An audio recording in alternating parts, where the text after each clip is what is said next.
আসসালামু আলাইকুম, hello everyone, সবাই কেমন আছেন? আশা করি সবাই অনেক বেশি ভালো আছেন। তো আলহামদুলিল্লাহ আবার একটি সুন্দর ভিডিও নিয়ে আসলাম। আশা করি ভিডিওটি সবার অনেক বেশি ভালো লাগবে। তো সকালবেলা উঠে একটু ছাদে গেলাম, তারপরে মাশাআল্লাহ দেখলাম একটা লেবু ধরছে গাছে, আর কোনো লেবু ধরে নাই। তারপরে যেহেতু ছাদে টুকিটাকি ফুল গাছ আছে, তো এই তো একটু ভিডিও করে নিলাম। তারপর নিচে চলে আসলাম। তারপরে ছিল আমার হোমের সেরেলাক্সের অর্ডার। আলহামদুলিল্লাহ সেটাও খুব সুন্দরভাবে ডেলিভারি করতে পেরেছি। আর বাচ্চাদের 6 মাস থেকে 1 বছরের বেবিদের জন্য কিন্তু এই সেরেলাক্সটা অনেক বেশি ভালো। আপনারা একবার হলেও ট্রাই করে দেখতে পারেন, ইনশাআল্লাহ নিরাশ হবেন না। তারপরে কি, এই তো এটা হলো কি নাগামরিচের আচার। এই আচারটা খেতে যে এত বেশি মজা, প্রচুর পরিমাণে ঝাল। আর এই আচারটা আপনারা কিন্তু খিচুড়ির সাথে জাস্ট জমে যাবে, এত ভালো লাগে ঝাল ঝাল আচার। আর আচার এটাতে শুধু নাগামরিচই না, সাথে কিন্তু একটু আম দেওয়া আছে, রসুন দেওয়া আছে। আমটা দিলে হয় কি একদমই একটু গ্রেভি গ্রেভি টাইপের হয়, আর খেতেও কিন্তু মাশাআল্লাহ অনেক বেশি মজা। আর নাগামরিচের পরিমাণটাও কিন্তু অনেক বেশি। এখানে হিউজ পরিমাণ নাগামরিচ, রসুন আর কিছু আম ব্যবহার করা হয়, যাতে এটার টেস্ট আরও দ্বিগুণ হয়ে যায়।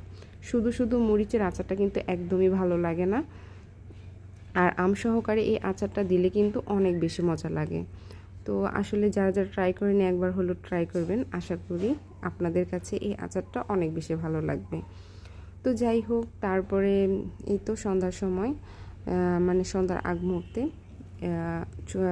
বোন ফালুদা বানাচ্ছিল। তো অনেক বেশি মজা হয়েছিল, কারণ নিজের হাতের অনেক রান্নায় কিন্তু অনেক বেশি মজা। আর অনেক মানে এগুলা করতে এত বেশি পছন্দ করে, তো আমরা অনেক বেশি মজা করে খেয়েছি। মাশাআল্লাহ অনেক বেশি ভালো হয়েছে।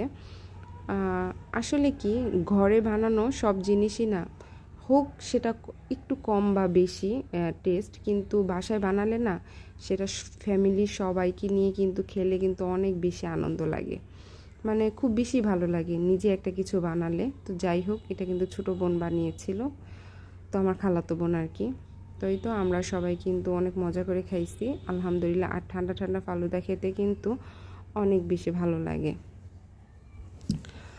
তো ফালুদা কে কে খেতে পছন্দ করেন অবশ্যই কিন্তু কমেন্টস করে জানাবেন। আর উপরে কিন্তু 3 কালারের জেলও দেওয়া হচ্ছে। এই জেলিগুলা কিন্তু ফালুদার প্যাকেটের সাথেই থাকে, আর খেতেও কিন্তু আছে মোটামুটি আর কি। তো যাই হোক, আমরা সন্ধ্যার খাবার শেষ করে তারপরে আবারও বানিয়েছিল এই ড্রিঙ্কসটা। মাশাআল্লাহ এই ড্রিঙ্কসটাও কিন্তু খেতে অনেক বেশি মজা হয়েছিল। তো আজকের ভিডিওটি কেমন লাগলো অবশ্যই কিন্তু আপনারা কমেন্টস করে জানাবেন। আর ভালো লাগলে আমার পেজটার পাশে থাকবেন। নেক্সট ভিডিও দেখার আমন্ত্রণ।